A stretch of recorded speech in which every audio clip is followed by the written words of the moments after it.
હાલો ભાવિ સરકારી કર્મચારીઓ, ભાવિ શિક્ષકો, રાધે રાધે. તો આજે આપણે ટાટ સેકન્ડરી અને હાઈ સેકન્ડરીની એક્ઝામ ક્યારે આવશે, ફાઇનલ આન્સર ક્યારે આવશે અને પરિણામને બધું જોવાના છીએ કે ક્યારે આવશે. તો કે પહેલાં તો કે ટાટ સેકન્ડરીમાં છે ને આપણે ખુદે જ 9 પ્રશ્નનો વાંધારજીનો વિડીયો મૂકેલો હતો.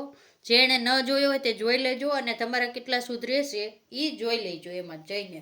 બરાબર, આપણા યુટ્યુબ ચેનલમાં એનો વિડીયો છે કે કયા કયા પ્રશ્નમાં અને કયા પ્રૂફ દીધા છે અને કેટલા પ્રશ્ન સુધારવાના છે. તો કે અહીંયા છે ને 9 પ્રશ્ન પેપર 1માં હો, તમારો વિષય અલગ. આ તો કોમન પેપર જે તમારું છે ને પેપર 1 જે 100 માર્કનું હતું, બરાબર, જે બધાનું હતું મનોવિજ્ઞાન ને રીઝનિંગ ને બધું, એમાંથી 9 પ્રશ્ન છે જે વાંધા અરજી કરેલી છે. એમાંથી કાલે આપણે 3નું ગ્રેસિંગ કીધું હતું, પણ આજે આપણે એક વધારાનો ગ્રેસિંગ મળવાનો છે, એ પ્રશ્ન પણ આમાં ઉમેરી દઈશું. તો 4 પ્રશ્નમાં ગ્રેસિંગ મળશે. કેટલામાં? 4માં ગ્રેસિંગ. બાકીનામાં તો કે એકમાં એ ને ડી જવાબ વાળો છે એટલે ડબલ જવાબ, અને 2-3માં બાકીના કેટલા રહ્યા? 5 અને 4 છે એ સુધરી શકે એમ છે. સુધરી શકે શું કામે?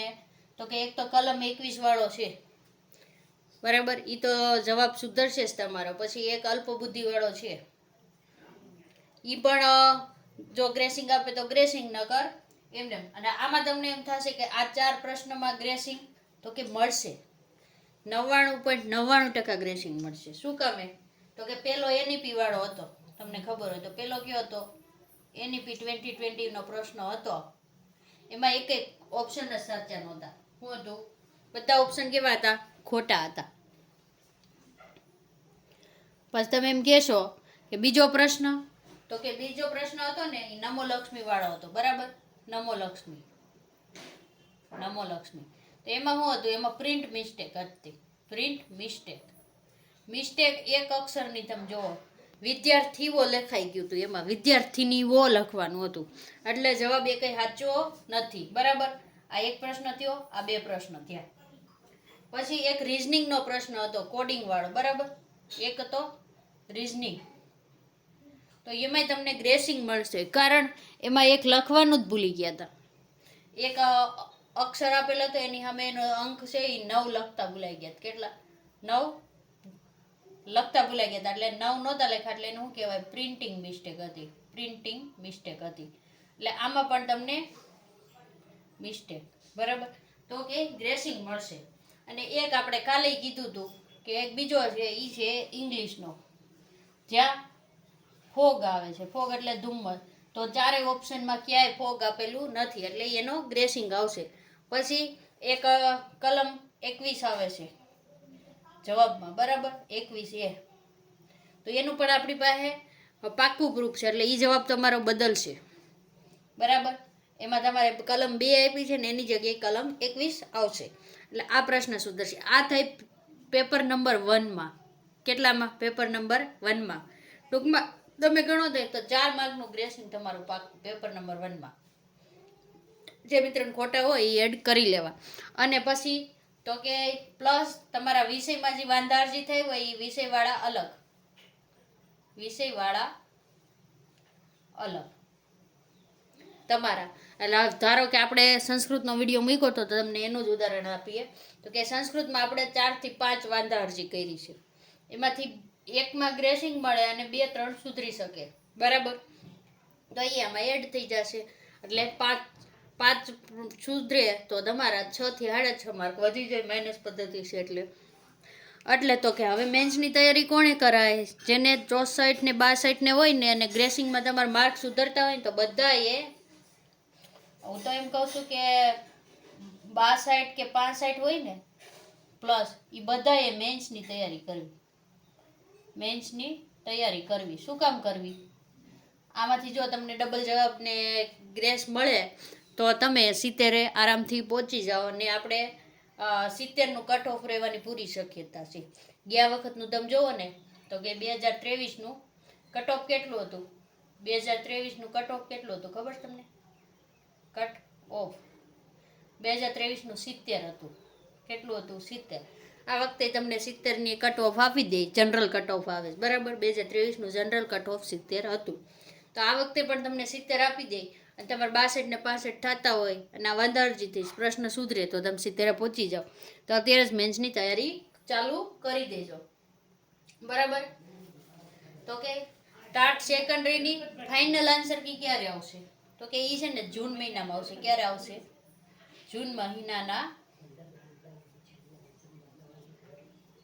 બીજા અઠવાડિયામાં આવશે. ક્યારે આવશે? બીજા અઠવાડિયામાં આવી જશે. તો હવે તમને એમ થશે તો કે આ ફાઇનલ આન્સર ક્યાં આવશે? પછી 5-7 દિવસમાં તમારું રિઝલ્ટ આવશે બરાબર. રિઝલ્ટ આવશે પછી તમારે એની મેન્સ લખવાની આવશે બરાબર. તો કે ટાટ સેકન્ડરીનું તો કહી દીધું. તો કે ટાટ હાઈ સેકન્ડરીનું પરિણામ ક્યારે આવશે? તમને પ્રશ્ન થાય ને કે હાઈ સેકન્ડરીનું પરિણામ ક્યારે આવશે? તો કે આ પરિણામ છે ને આનું જૂન મહિનામાં આવી જશે. ક્યારે આવશે? જૂન મહિનામાં. જો અહીંયા આન્સર કીનું કીધું છે અને અહીંયા રિઝલ્ટનું કહે છે. જૂન મહિનામાં તમારું આવી જશે. અને ટાટ સેકન્ડરીની તમને મેન્સનું પૂછે તો 28/6 એ આવી શકે છે. 28/6/2026 લેવાશે.